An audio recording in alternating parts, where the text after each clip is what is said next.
Bauke Anti-Claire, sa husgado man o sa lansangan, abogada ng bayan, laging handang tumindig dyan. Maganda na, matalino pa, sa batas bihasa, di kanya iiwan mag-isa. Nagpapaliwanag, malinaw ang punto, bawat salita may basihan kumpleto. Resibo, ebidensya, dokumento, hindi pwedeng sismis, ayaw sa imbento. Madaling lapitan, hindi mataas ang pader, maliit man o malaki, pantay ang kanyang tingin sa lahat ng sektor. Trabaho na ya'y mahal, puso'y buong buo, para sa hustisya todo ang todo ka-share. Bauket! Pag may fake news na lumabas, Bauket! Pag ang kwento ay halatang bias, anti-fake news, anti-corrupt, no stress allowed. Sa mundo ng kasinungalingan, siya ang matapangalaw. Bauket! Ba't walang ebidensya? Bauket! Pag puro paninira lang talaga, wapakel sa basher, dire-diretso lang siya. Bugada ng bayan, panalo sa laban ng hustisya.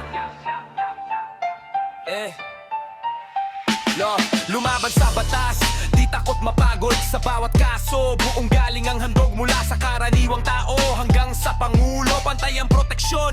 Ganon siya ka-pro, maraming inggit, maraming bash, pero sa korte facts ang palaban niya smash. Hindi siya nadadala sa ingay ng mundo, pag tama ang laban tuloy lang ang takbo.